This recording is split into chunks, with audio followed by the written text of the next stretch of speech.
te damos gracias. Te damos gracias porque tu presencia está en medio nuestro. Tú eres el que lo llena todo en todo, Señor. Y hoy queremos venir ante ti a encontrarnos con la persona de Jesucristo, a encontrarnos con ese amado, con ese Rey que vendrá pronto. Espíritu Santo, te pedimos hoy que nos reveles a Cristo en las Escrituras, que nos reveles su plan para los últimos tiempos, sus propósitos, y que nos des un entendimiento.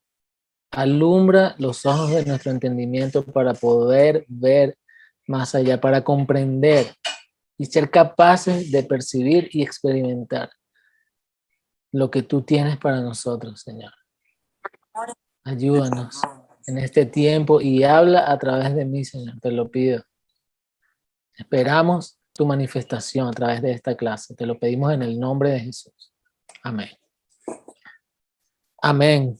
Bueno, en esta tercera clase, mi deseo es que podamos tener una perspectiva acerca de la eternidad. ¿Qué viene después? Hemos hablado un poco de toda esta dinámica, de estos eventos inusuales, críticos, cruciales que van a suceder en los años previos a la venida de Jesús. Lo cual es muy importante, que seamos conocedores de las profecías, de las señales, de esas cosas que van a acontecer, de las cuales Jesús nos advirtió y nos enseñó muchísimo. Pero, ¿qué pasa luego? ¿Qué perspectiva tenemos nosotros de lo que sucederá después? O incluso después de la muerte, después de la resurrección. ¿Qué conceptos tenemos? Es muy importante porque aún en medio de la iglesia estamos impregnados de una mentalidad incorrecta, no bíblica, una mentalidad muchas veces de filosofías humanas, filosofías mayormente griegas, las cuales van contrarias a las escrituras y de hecho nos desvían de comprender realmente lo que Dios quiere que entendamos y cómo quiere que lo esperemos. Voy a compartir algunas láminas con notas que nos van a ayudar a comprender algunas ideas muy importantes acerca de todo esto. Entonces, hoy vamos a estar hablando de la segunda venida, el reino milenial y la era eterna. Toda la transición que va a ocurrir para llegar a esa eternidad. Y vamos a leer este versículo que nos da la introducción a todo esto. ¿Cuál es el propósito central de Dios para los últimos tiempos? Y dice en este versículo de Efesios, bueno, Pablo viene hablando en la introducción de esta carta, que es una maravilla. Esta carta tiene una revelación muy profunda. Y dice aquí, dándonos a conocer el misterio de su voluntad. Recuerden que la semana pasada les hablé de que Dios es un Dios de misterios. Y esto no es algo malo, más bien es algo que nos lleva a buscar, a indagar, a profundizar, a orar. Entonces dice, dándonos a conocer el misterio de su voluntad. Qué trascendente esta frase. Es el misterio de su voluntad. De reunir todas las cosas en Cristo, en la dispensación del cumplimiento de los tiempos. Así las que están en los cielos como las que están en la tierra. Entonces, fíjense qué trascendental esta declaración. Este es el propósito de su voluntad. Él nos dio a conocer este misterio a través de Cristo. Era un misterio hasta ese momento, pero ya no lo es. Y Él quiere que lo conozcamos. Su voluntad. Había algo de su voluntad que estaba escondido y ahora lo sabemos. ¿Y cuál es? Reunir todas las cosas a través de Cristo. Y esto va a suceder en la dispensación del cumplimiento de los tiempos, lo cual es una frase muy complicada, muy Reina Valera, pero simplemente significa que esto va a suceder en el momento que fue determinado o establecido en que se cumpliera el tiempo. Es decir, los últimos tiempos, los que se acercan. en Cristo, y esto va a suceder en su segunda venida, o va a comenzar, vamos a decirlo así. Así las que están en los cielos como las que están en la tierra. Entonces el propósito es reunir el cielo y la tierra en Cristo, en el momento indicado. Ese es el propósito de su voluntad. Fíjense cómo podemos ver. Ok. Vamos a leer este versículo antes. Entonces, dentro de toda la narración de Apocalipsis, vemos como al final de todo, y vamos a llegar a eso, dice, he aquí el tabernáculo de Dios con los hombres, y Él morará con ellos. Podemos tener esa imagen de el propósito final de Dios, del Padre, el cual es descender y establecer su tabernáculo, su morada, su lugar de habitación entre los hombres y morar con nosotros. Entonces tenemos que tener también claro qué entendemos por cielo y tierra, porque si Dios quiere unir el cielo y la tierra, tenemos que tener conceptos claros y bíblicos acerca de esto. Fíjense, el cielo, para decirlo de una manera muy general, el cielo nos habla del reino espiritual, donde el poder y la presencia de Dios se manifiestan abiertamente. La tierra nos habla del reino físico, donde los procesos humanos, las emociones, la sensación física, alcanzan su máxima expresión. Fíjense que yo no estoy hablando en este momento de que el cielo sea lo bueno y la tierra lo malo, que lo espiritual es bueno y lo natural es malo. Este concepto de religiones orientales que tienen la idea, la falsa idea de un yin yang, de opuestos, de, de, de que todo esto espiritual es lo que debemos alcanzar y debemos rechazar todo lo que es natural y terrenal. Entonces vamos a ir un poco allá. Obviamente esto no contradice la oposición o el conflicto que hay entre el espíritu y la carne, eso es otra cosa. Pero la tierra y los procesos humanos, las emociones, la sensación física, son creación de Dios y van a ser restauradas hasta el punto de que sean unificadas con lo celestial. Y ya vimos que es el propósito del Padre. Morar finalmente entre los hombres y colocar su morada con ellos, con nosotros. Entonces, tenemos en medio de nuestra vida, de nuestro crecimiento espiritual, muchas veces arrastramos conceptos errados acerca de todo esto, de la eternidad, acerca de qué va a suceder al final de los tiempos, de qué sucede cuando nos vamos o simplemente qué sucede cuando vamos al cielo. El cielo podríamos decir que es el lugar en donde durante todos estos 2000 años han ido todas aquellas personas que mueren en un lugar de retención temporal. Y tenemos esta falsa idea de que allí ese es el destino final de todos, y aún después de la segunda venida y la venida del Padre, todos ir hacia allá, hacia irnos al cielo, lo cual es un error. De hecho, los santos en el cielo no necesitan un cuerpo glorificado, no necesitan resucitar, recibir un cuerpo. Ya por ahí tenemos la idea de cuál es el objetivo de la resurrección. Pues vamos a tener que interactuar en esta tierra y para eso necesitamos recibir un cuerpo. Y en este caso va a ser un cuerpo glorificado. Vamos a ahondar un poco más acerca de esto. Entonces, no tengamos ese conflicto de pensar y vamos a ver un poco esto de que Jesús viene a la tierra y va a establecer un reino en la tierra y va a preparar la tierra para que luego el Padre venga a una tierra renovada, a nueva tierra y nuevos cielos. Es necesario rectificar este tipo de pensamiento, porque si bien sabemos que es bíblico y lo escuchamos y podemos entender que está en la Biblia, muchas veces en nuestra mente no se encuentra tan claro. ¿Okay? Entonces vamos a entender cómo hay un proceso en el cual vamos a pasar de esta era en la que nos encontramos a la era venidera. Muchas veces hemos escuchado esta frase en la Biblia: era venidera, era presente, este siglo, el siglo venidero.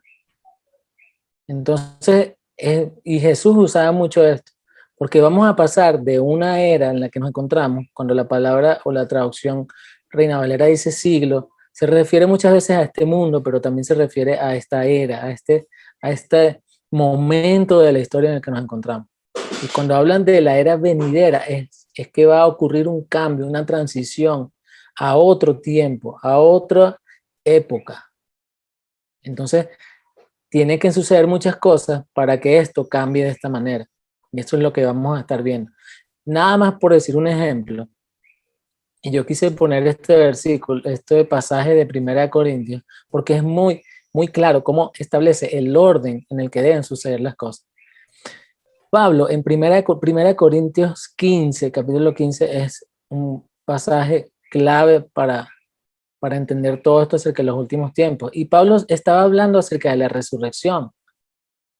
Él estaba hablando y estaba discutiendo un tema muy crucial que sucedía, o una disyuntiva que ocurría entre la iglesia de Corintios: creer o no en la resurrección, y cómo sucedía esto de la resurrección. Y en medio de todo esto, gracias a Dios, él pasa por un tema que es fundamental relacionado a la resurrección, que es los últimos tiempos, cómo sucederán los eventos. Entonces, hablando acerca de la resurrección, él viene y les explica cada uno en su debido orden la resurrección, ¿verdad?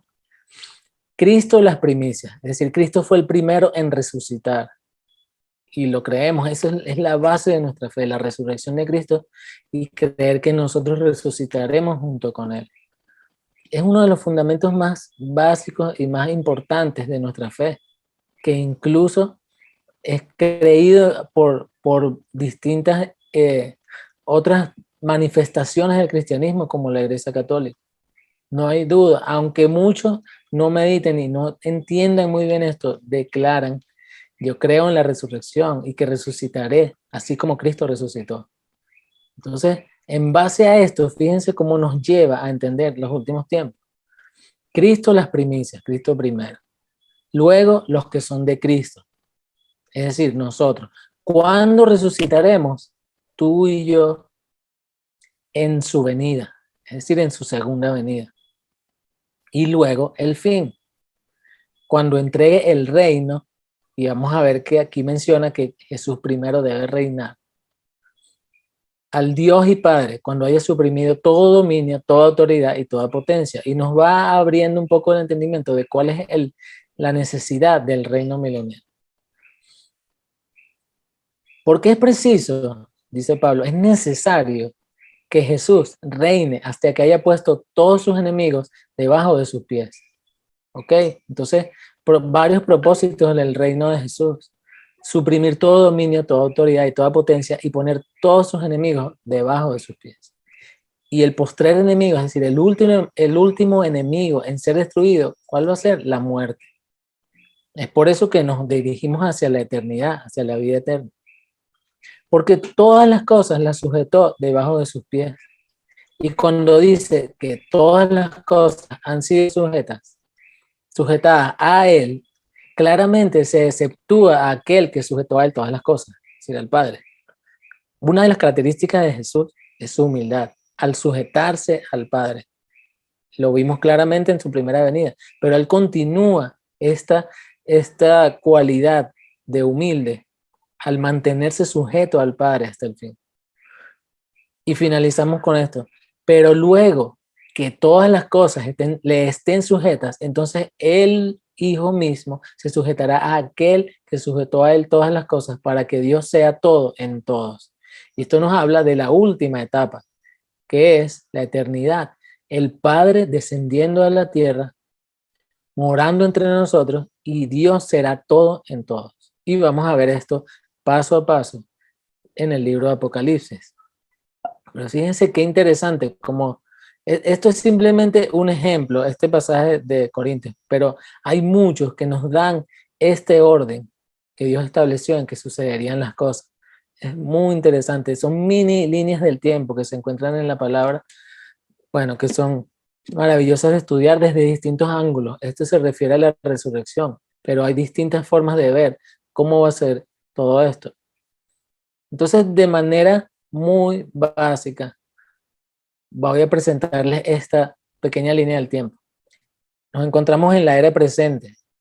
Entonces, vendrá la segunda venida, luego tiene que reinar Jesús por 1000 años, y luego la Nueva Jerusalén, que nos habla de nuevos cielos, nueva tierra, y la era venidera, la era eterna, con el Padre morando entre los hombres.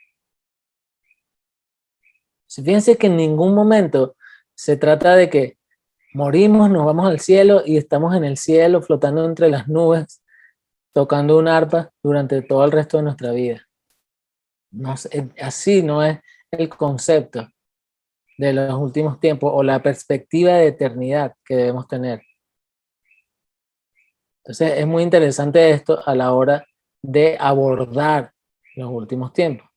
Y vamos a analizar 7 escenas estratégicas que encontramos en los últimos capítulos de Apocalipsis para entender cómo va a ir sucediendo esta transición. Porque es importante saber lo que va a suceder antes de la segunda venida para estar preparados, pero también saber qué es lo que va a suceder después. No es que Jesús viene y, bueno, ya eternamente con el Padre, con Dios, y todo lo que viene va a ser bueno, así que no me interesa. No, hay muchas cosas que van a suceder antes de esa eternidad incierta de la cual no sabemos mucho. Hay muchas cosas antes que la palabra nos da demasiados detalles acerca de lo que va a suceder en ese interín, en esa preparación de la tierra para que el Padre more entre nosotros.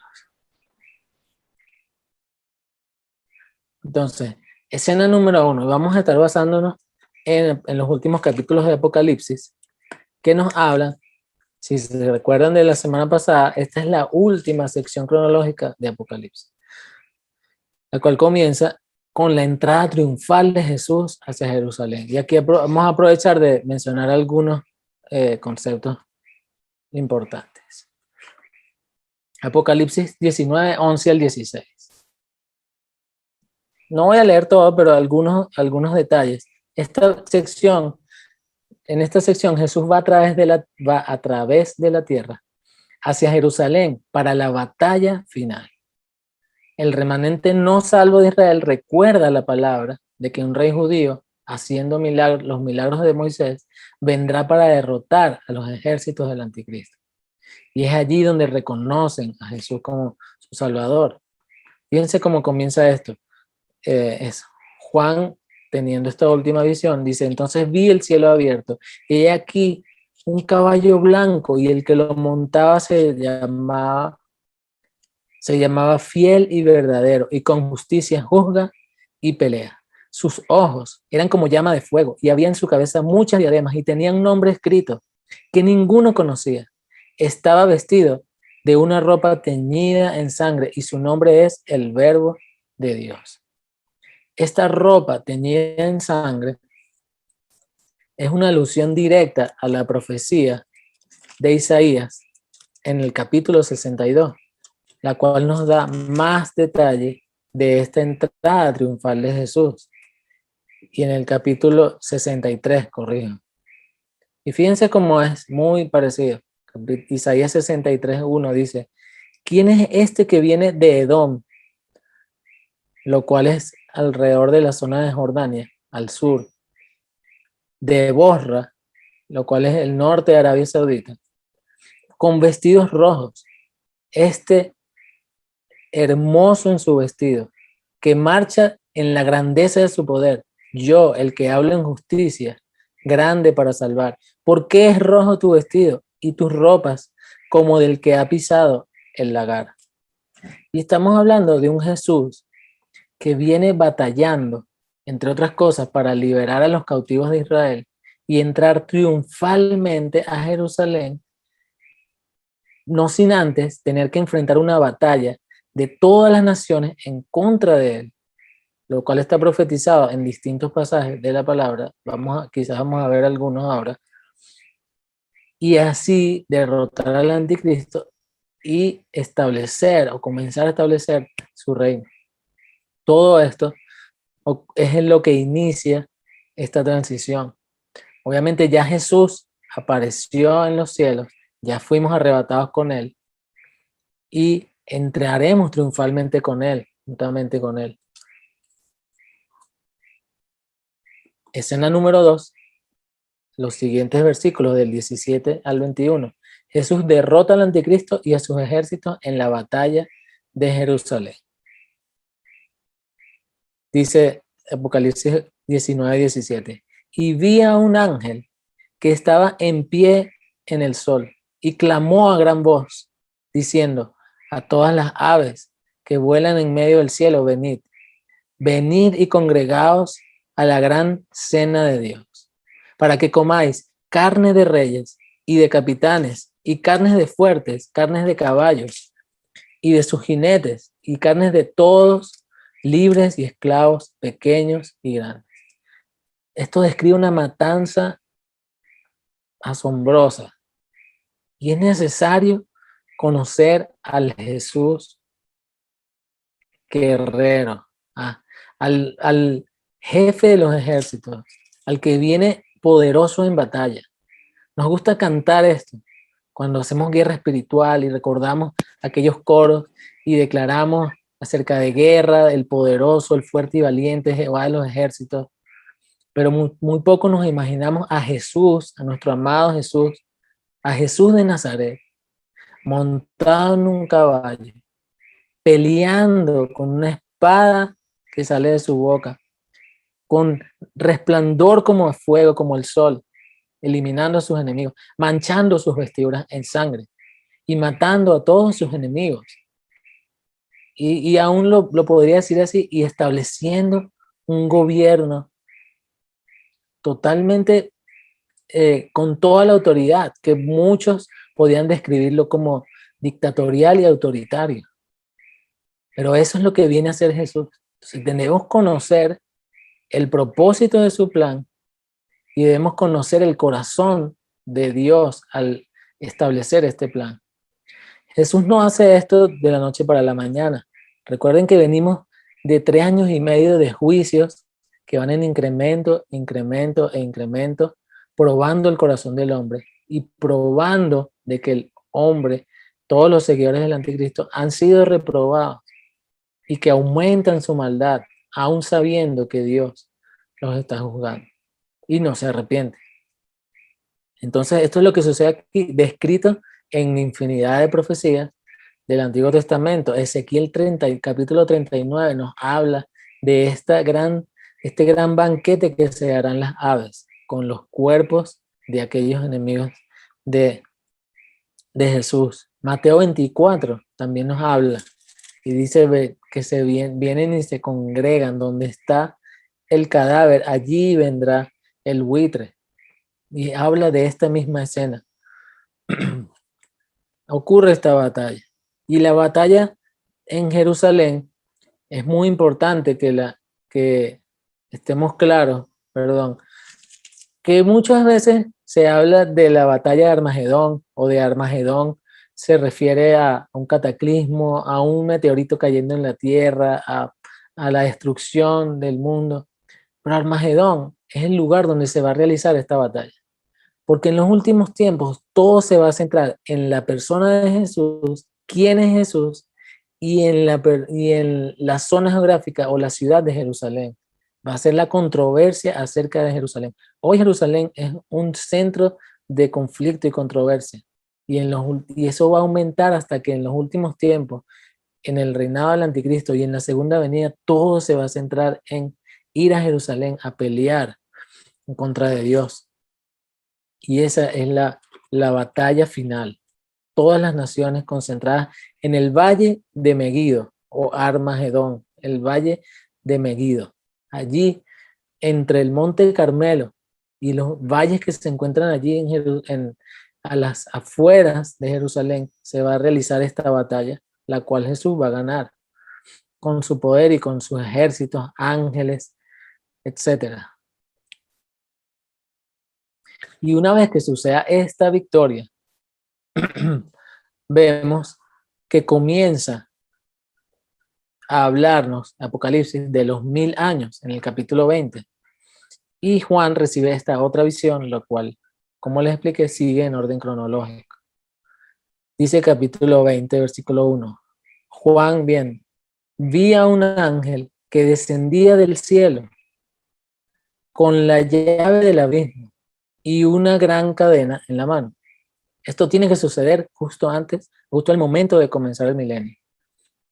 Y este ángel capturó al dragón, la serpiente antigua, que es el diablo y Satanás, y lo ató por 1000 años.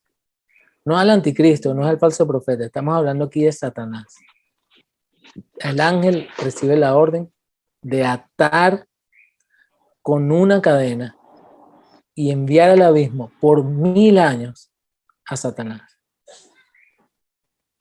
Y lo arroja al abismo y lo encerró y puso su sello sobre él para que no engañase más a las naciones hasta que fuesen cumplidos 1000 años.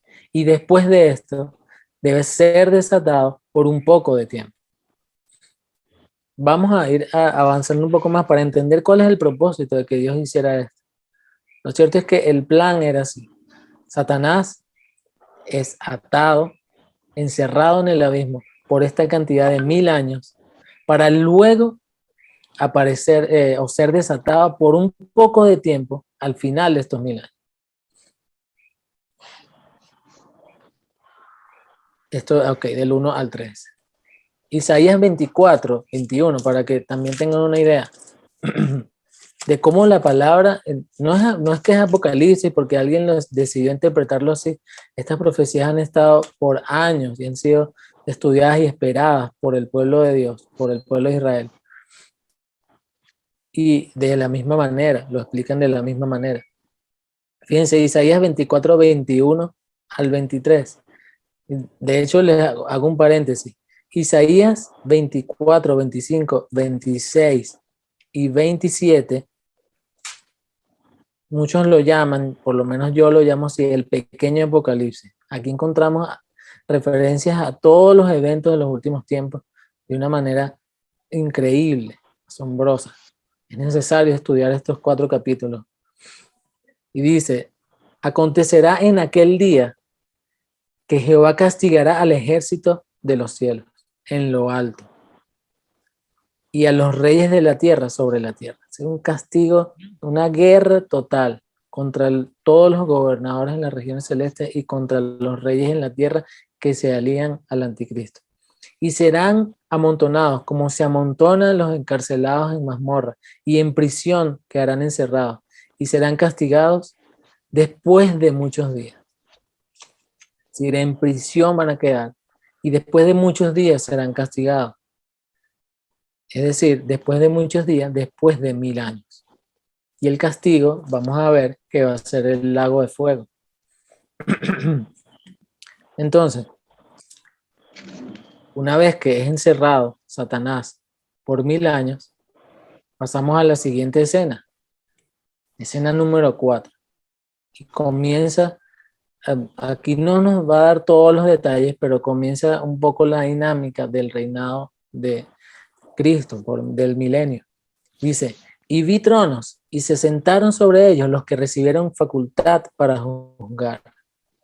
Y vi las almas de los decapitados por causa del testimonio de Jesús y por la palabra de Dios, los que no habían adorado a la bestia ni a su imagen, y que no recibieron las marcas en sus frentes ni en sus manos, y vivieron y reinaron con Cristo por 1000 años.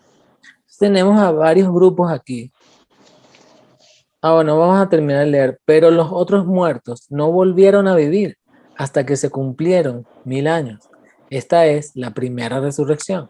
Bienaventurado y santo el que tiene parte en la primera resurrección, pues la segunda muerte no tiene potestad sobre esto, sino que serán sacerdotes de Dios y de Cristo y reinarán con él 1000 años. Fíjense, leímos esto este pasaje en el cual menciona la frase 1000 años 3 veces, y ya la hemos mencionado antes en los versículos anteriores varias veces, para que nos quede una idea clara de que esto habla de un reinado literal, y son 1000 años literales. No hay ninguna simbología aquí. Entonces, además de que Juan ve a Satanás siendo encarcelado, también ve a los santos, a nosotros, a ti y a mí. A los que, por supuesto, hablando de los que pasaron la gran tribulación, quizás sufrieron martirio, quizás los que no se dejaron marcar, todas estas personas reinaron, primero vivieron, dice, y reinaron con Cristo por 1000 años. Hay unos que se sientan, hay unos que reciben facultad para juzgar y se sientan. Incluso, no sé si recuerdan, Jesús les dice a sus apóstoles que por haber dejado padre, madre, casa, esposa, familia, pertenencia, ellos recibirán la recompensa de sentarse a juzgar a las 12 tribus de Israel. Hay recompensas en esta era que se van a dar en el milenio, en ese momento, que son basadas en nuestra fidelidad en este tiempo. Entonces tenemos que tener eso siempre presente. Jesús se relaciona también con su pueblo en base a recompensas. Él quiere motivarnos para soportar el mayor desafío y la mayor confrontación y oposición que vamos a vivir en toda la historia.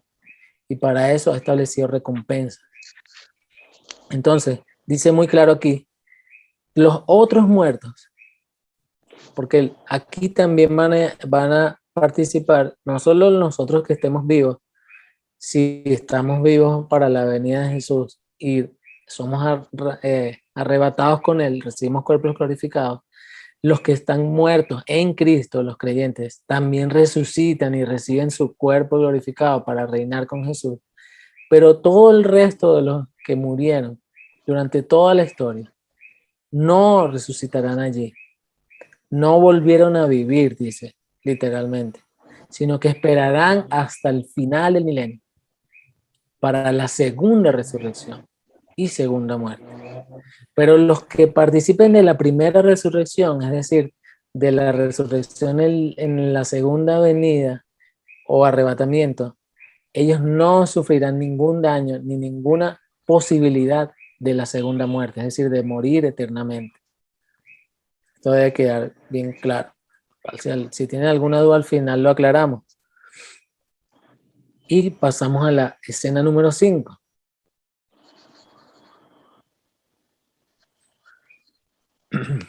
Satanás es soltado de prisión por un poco de tiempo. Entonces, esto lo mencionamos. Satanás lo encierran por 1000 años para luego soltarlo por un poco de tiempo. Parece extraño, ¿para qué? ¿Por qué no destruirlo inmediatamente? Porque, bueno, faltó mencionar que al principio del milenio, el anticristo y el falso profeta son lanzados directamente al lago de fuego. Jesús los derrota y ellos son quienes, vamos a decirlo así, estrenan el lago de fuego. El lago de fuego es el lugar de condenación eterna. Nadie está en el lago de fuego en este momento. En este momento los muertos están, los que no creen en Cristo están en el Hades. Entonces, los primeros que son lanzados al lago de fuego son el anticristo y el falso profeta. En esa batalla de Jerusalén, en esa victoria de Jesús, Satanás está en el abismo esperando, siendo preso por 1000 años. Pero es soltado, dando a aquellos vivos en la tierra con cuerpos naturales una oportunidad de demostrar su amor y obediencia a Dios sin las tentaciones de la serpiente, de manera similar a la oportunidad inicial de Adán en Génesis 3. Imaginemos 1000 años de vida en la tierra sin Satanás tentando. Pareciera perfecto. Por supuesto, para nosotros es indiferente porque ya tenemos cuerpos glorificados, somos santos reinando con Cristo en la tierra. Pero habrán personas, los sobrevivientes de la gran tribulación, que no se marcaron, pero no creen en Jesús, los descendientes de todos ellos, los judíos que necesitan nuevamente tienen cuerpos naturales, ellos no resucitaron, tampoco fueron arrebatados, porque aceptaron a Jesús justamente en ese momento. Toda esta cantidad de personas que van a tener cuerpos naturales, cuerpos físicos como el tuyo y el mío de este momento, todas estas personas van a tener que vivir durante estos 1000 años. La palabra también nos habla de que las personas van a vivir muchos más años y sus descendientes van a tener que vivir y aprender a creer en Jesús, a sujetarse a este rey, a sujetarse al rey de toda la tierra, a obedecer sus mandamientos, a obedecer sus leyes. Y al final de estos 1000 años, después de que Jesús haya establecido su reino de justicia y toda la tierra sea restaurada, Satanás va a ser soltado para salir a tentar a las naciones, para salir a provocar un último intento de enfrentar a Jesús, un último intento de rebelarse y de arrastrar a muchos. Y de hecho lo logra, arrastra a muchos en esta rebelión. Pero ocurre la escena número 6. Bueno, vamos a leer un poco de esto para tener esta idea más clara. Del Apocalipsis 27 al 10. Cuando los 1000 años se cumplan, Satanás será suelto de su prisión y saldrá a engañar a las naciones que están en los 4 ángulos de la tierra, a Gog y a Magog, a fin de reunirlos para la batalla. Y el número de los cuales es como la arena del mar. Estos Gog y Magog son una imagen profética de reyes de ese momento, incluso de figurativo como especies de anticristo. Increíble que Satanás pueda levantar a anticristo de una tierra en total libre, sin la tentación de él durante todos esos años. Y ahí podemos ver el corazón del hombre, que necesita ser restaurado, necesita aprender a obedecer y amar al Señor. Entonces, Satanás sale por un poco de tiempo y logra reunir a tantas personas como la arena del mar para reunirlos en batalla en contra de Jesús. Impresiona, pero va a suceder al final de los 1000 años. Y subieron sobre la anchura de la tierra y rodearon el campamento de los santos y la ciudad amada. Y de Dios descendió fuego del cielo y los consumió. Es decir, fíjense, se reúnen para enfrentarse a Jesús a las afueras de la ciudad de Jerusalén, rodeándola. ¿Y qué sucede? Del cielo cae fuego y los destruye a todos. Esta es una destrucción final y perfecta.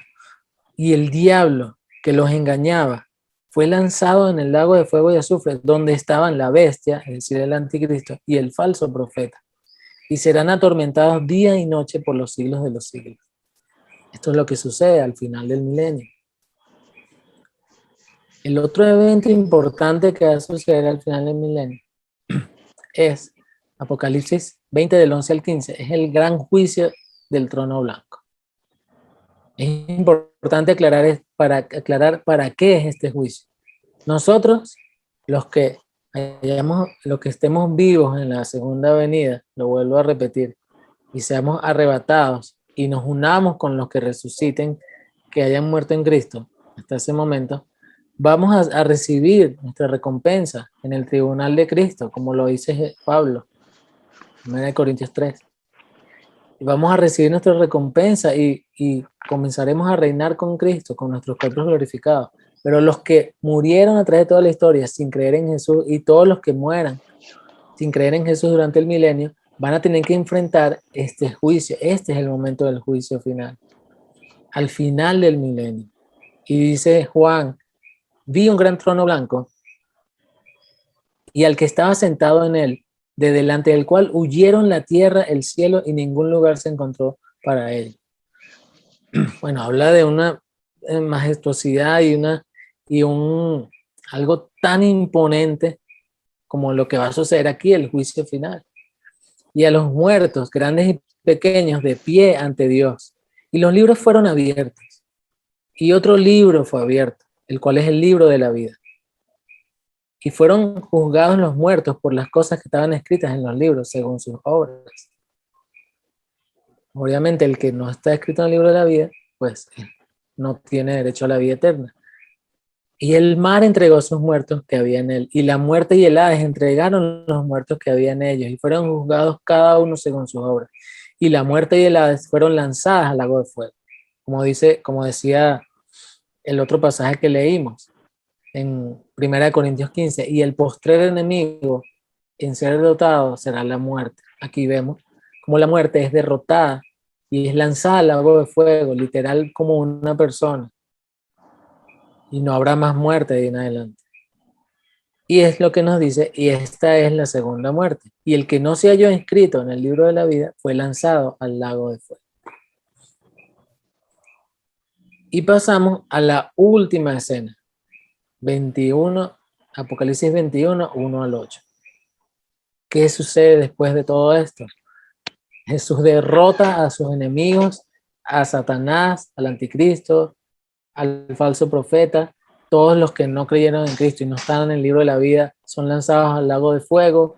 La muerte y el Hades también son lanzados al lago de fuego. ¿Ahora qué? Ahí es que viene cielos nuevos y tierra nueva. La tierra es renovada. Un poco un proceso que se va a ir dando durante el milenio, pero también una renovación trascendental que va a suceder ahí al final del milenio. Y dice Juan que vio un cielo nuevo y una tierra nueva, porque el primer cielo y la primera tierra pasaron y el mar ya no existía más.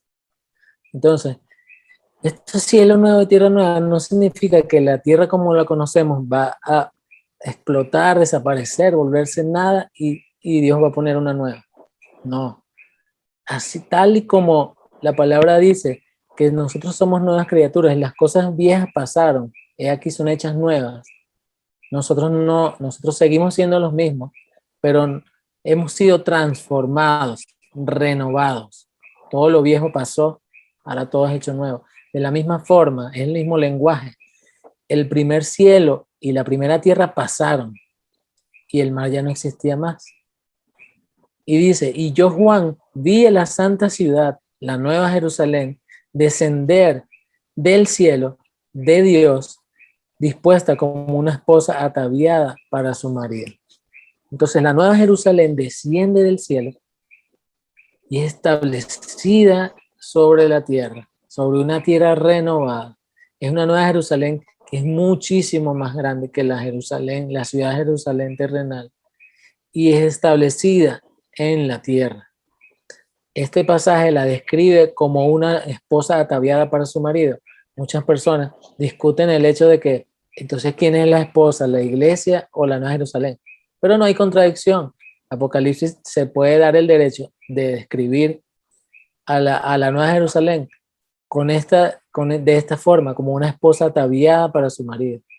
Y esto no quita que la iglesia sigue siendo la esposa. La iglesia es la esposa que espera a su esposo, a Jesucristo. Entonces, continúa diciendo, y esta es la declaración final, la consumación de la voluntad del Padre. Esta es lo que dice Efesios que sucedería en la dispensación del cumplimiento de los tiempos. Dice, oí una gran voz del cielo que decía, he aquí el tabernáculo de Dios con los hombres, y Él morará con ellos, y ellos serán su pueblo, y Dios mismo estará con ellos como su Dios. Yo siempre he pensado, ¿es que acaso no somos su pueblo ya? ¿O Él no es nuestro Dios? Pero esto nos habla de un nivel al cual no hemos llegado aún, que no nos imaginamos. En este momento realmente se manifestará la realidad plena y total de que seamos su pueblo y de que Él sea nuestro Dios. En este momento. Enjugará Dios toda lágrima de los ojos de ellos, y ya no habrá muerte, ni habrá más llanto, ni clamor, ni dolor, porque las primeras cosas pasaron. Comienza, ahí se consuma realmente el propósito de Dios y nos dirigimos hacia la era eterna. todo lo que preparó Jesús durante el milenio y toda la transición. Y el que estaba sentado en el trono dijo, he aquí, yo hago nuevas todas las cosas. Y me dijo, escribe, porque estas palabras son fieles y verdaderas. Y me dijo, hecho está.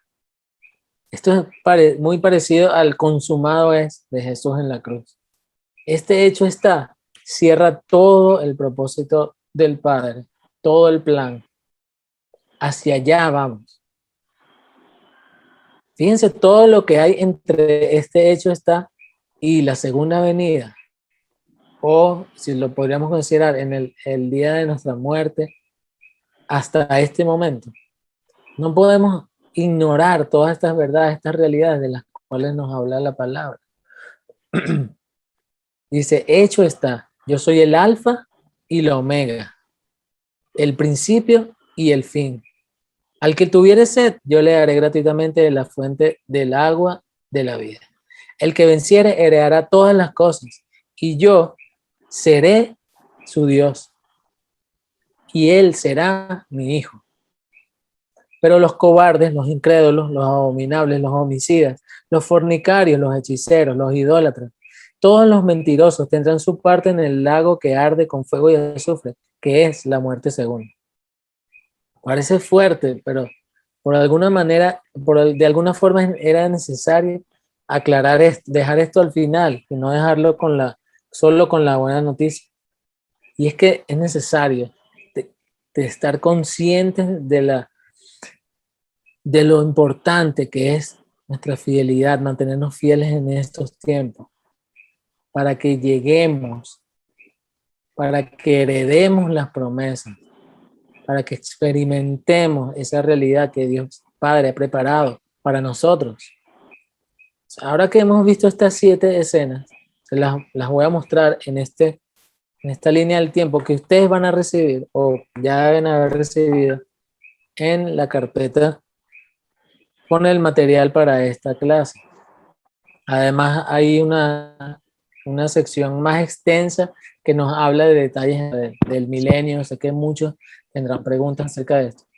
Entonces, vamos a ver esto rápidamente para finalizar y pasar a las preguntas. En la primera clase les di una línea del tiempo que nos habla de lo que va a suceder antes, ¿verdad? Ok. Pero ahora, fíjense, vamos a ver lo que va a suceder justo después de la venida.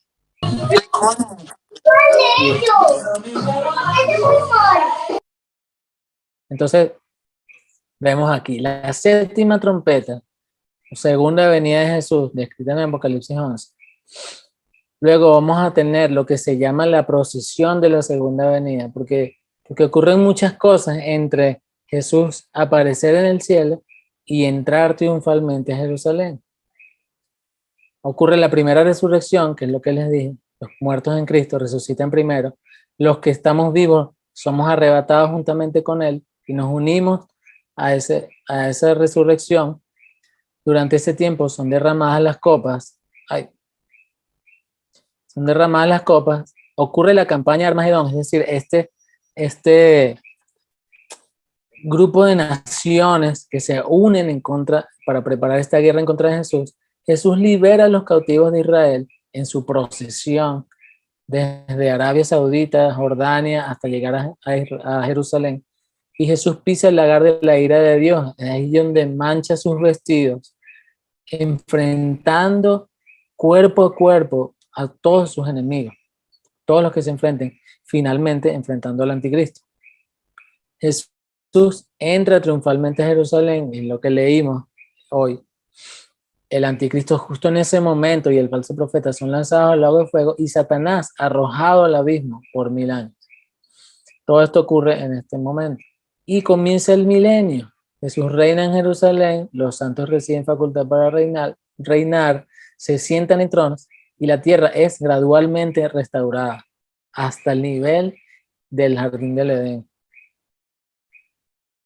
Finaliza el milenio y ocurre la rebelión. Satanás es liberado por un poco de tiempo. ¿Para qué? Para engañar a las naciones y para reunirlas para la batalla final. ocurre la batalla final, y en esta batalla, por supuesto, Satanás es derrotado, es lanzado al lago de fuego para siempre, porque desciende fuego del cielo y derrota a todos los enemigos. Juicio del gran trono blanco, lo cual es conlleva a la segunda resurrección, es decir, todos los muertos, todos los que no mueren en Cristo resucitan para enfrentar ese juicio y morir por segunda y definitiva vez.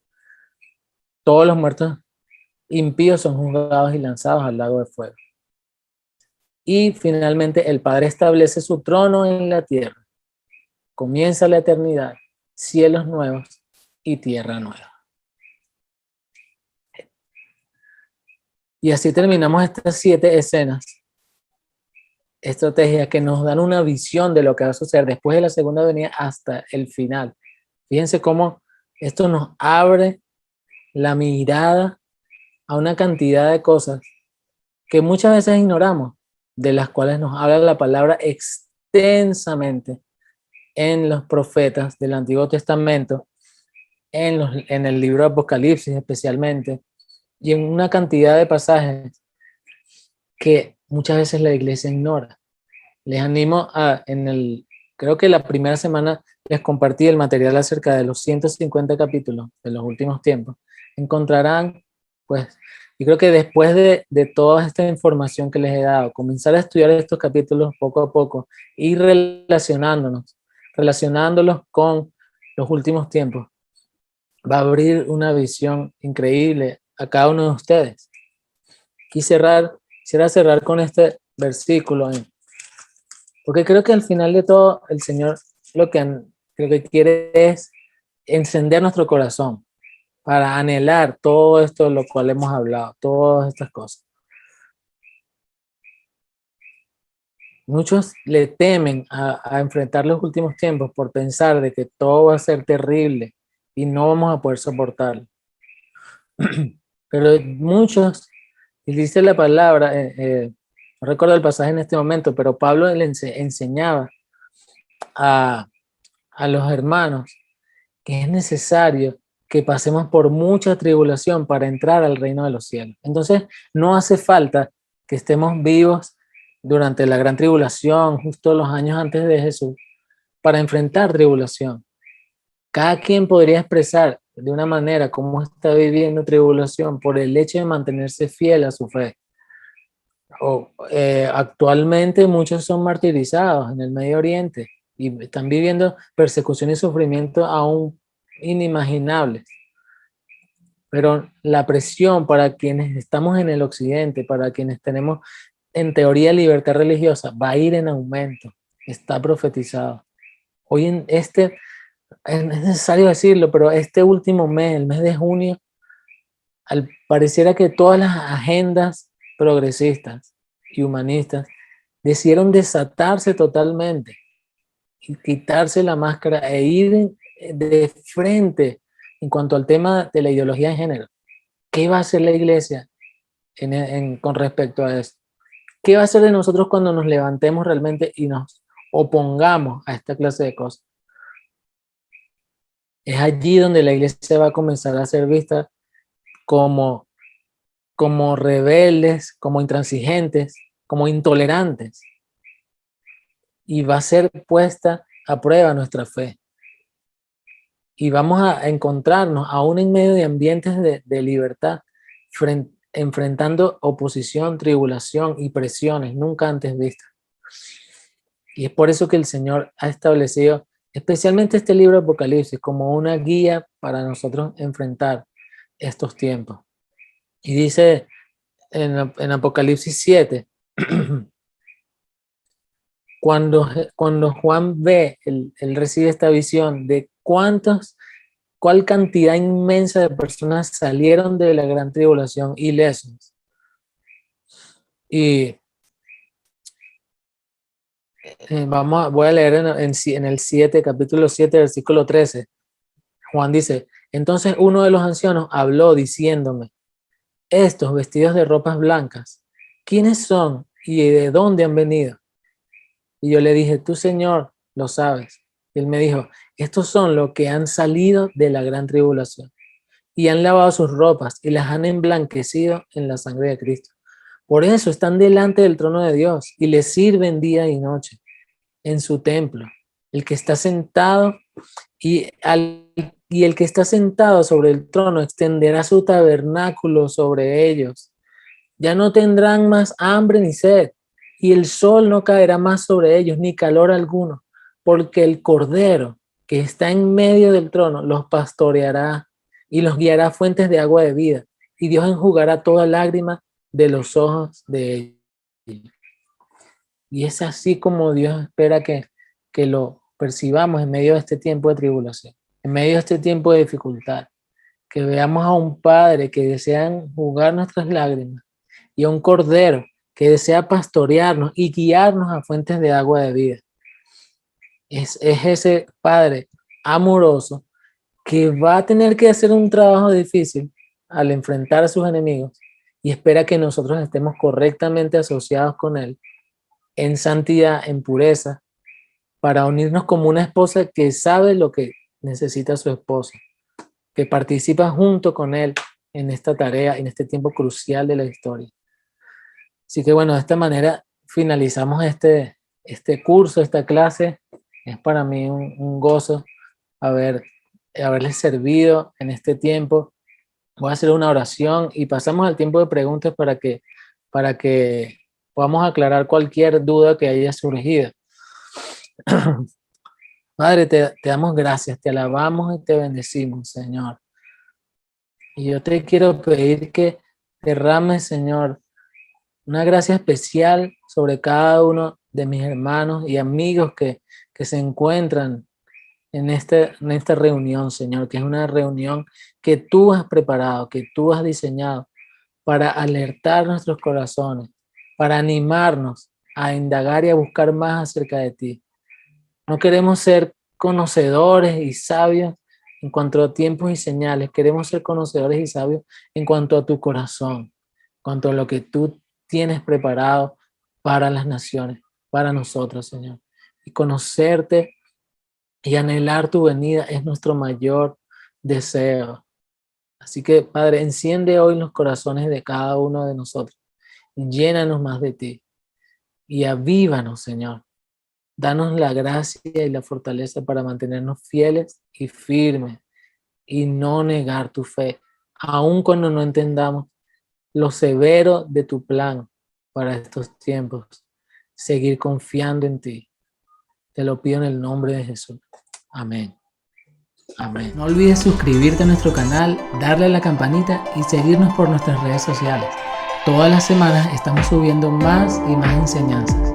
Y recuerda, somos precursores, preparemos el camino para su venida.